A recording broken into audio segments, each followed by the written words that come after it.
It means that I'm tall, and my name is Hannah.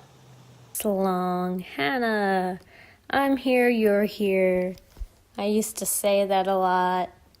Now I haven't been, but I'm gonna start saying it again, I guess. So, I got out my drawing pad recently because my brother got it for me about a year or two ago, and I never really knew how to use it, but recently I've been using it a lot just because, I just got in the artsy mood.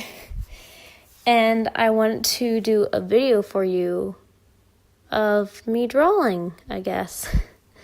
It's actually both of these drawings I drew because I wanted to make a new outro that actually was done digitally, because my outro before wasn't that interesting, and the drawing I drew was in real life on a piece of paper, so it wasn't actually drawn digitally. And I guess wanted to talk. I was inspired by one specific artist on YouTube, a digital artist. I just recently followed her, so I don't know her name, but I will put it in the description and up above probably as well. She does many digital art videos, and she kind of just talks during them about some topic or another.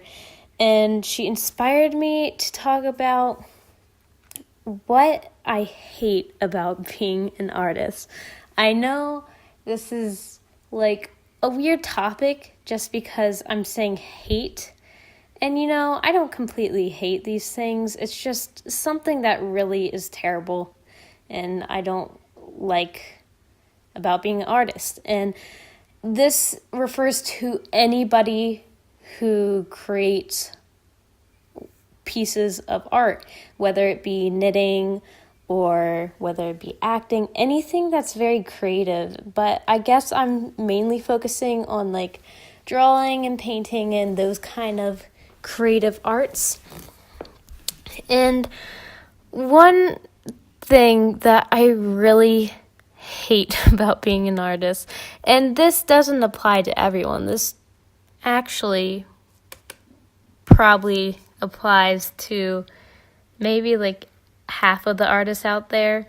I honestly don't know. I don't have statistics with me right now, but it's something I see a lot in my own views and as well as my friends' views who also are artists. And I'm not talking about professional artists either. Anyone who creates. The big thing that I'm mentioning is that no matter how good your art is, it's never gonna be good enough for you. Never. It's something that you see in many forms, whether it's actually a really good piece of artwork or actually really good creation. You're never gonna see it as what you want it to be. You're never gonna get it as perfect as you want it to be. And it's just so annoying because it's really it takes your motivation away from you. Because when you have this idea and feeling that it's never going to be perfect, it's never going to be the way I want it to be, it's never going to be as good as this person, all these ideas that you have in your mind and thoughts, they just tear you down so much. And I find that in myself. I find it in my friends who also enjoy painting and doing art. And it's just a terrible thing that happens to everyone who creates. And I wish it didn't, but it's human nature, and it's just low self-esteem, which we find all the time in our society, which necessarily isn't really necessarily good, but it's there, and we can't really ignore that. And what's so terrible about this thought is that even if you have all these wonderful comments and loving people around you that support you, and people who actually really like your work, they mean nothing. They might help you a bit, but it doesn't have much meaning to it till you actually see it the same way other people see it. And it's something I struggle with a lot, which is why it's hard to post videos sometimes and hard to draw and paint. And another thing that I struggle with is that people really like a lot of my artwork.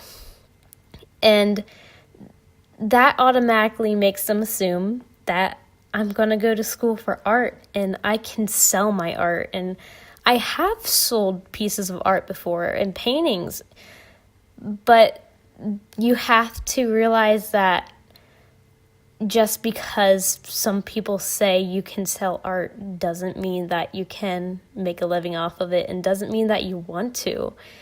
Like, I love drawing, I love creating things, but I don't want to necessarily go to school for art because it's not secure enough for me, honestly. I'd rather have that secure degree than go to school for something that I enjoy doing. And even if I do enjoy doing it, I don't enough to do it full time, because like I said before, there's the good side of it that you love creating, but it's never going to be good enough for you. It's never going to be good enough for me, at least. And that's why I don't want to go to school to art, but I still want to be considered an artist because I love doing these things. But they always tear me down as well because they're never going to be good enough. And going into a profession that way is just going to bring me down more because I know that I'm never going to see it as good enough, whether people see it as wonderful pieces of art or not. And if I'm never going to see it as good enough, then I'm never going to want to actually try to sell things or continue to be motivated.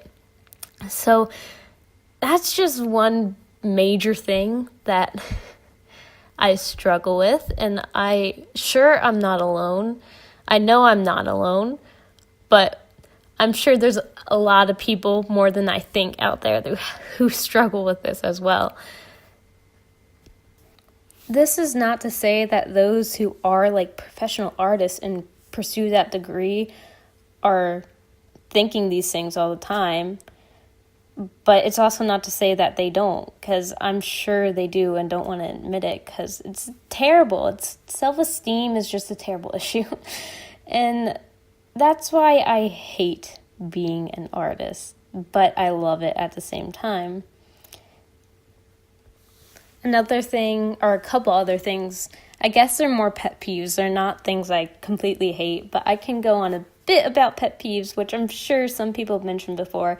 A lot of them are things with other people, especially when they automatically assume that you're going to do a good drawing for a project because you like art and you do art and you've done cool things before.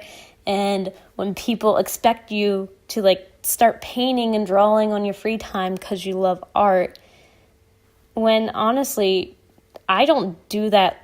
I barely have time to do that.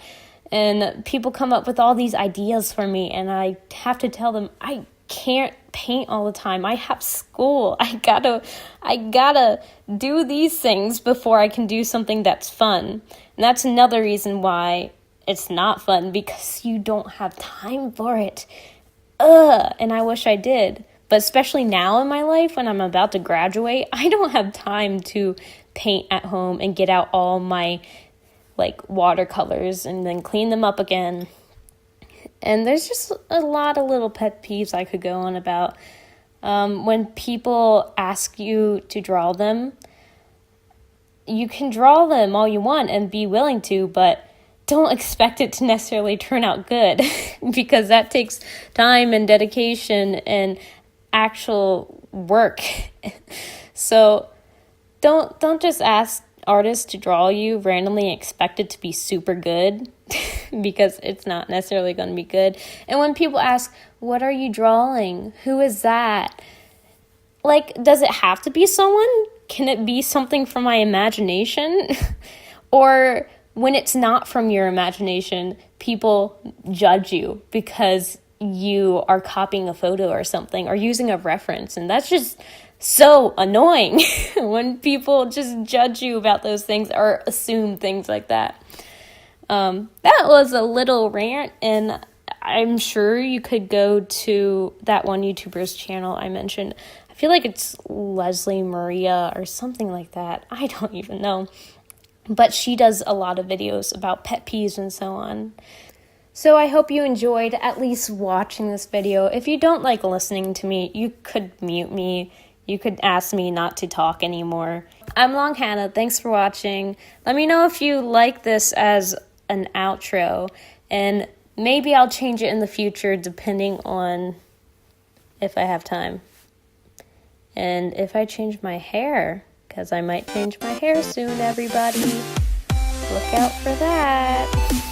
My mom might kill me. Okay, well, bye. I'm Long Hannah. This is already going on way too long, so I'm gonna just end it here. Bye.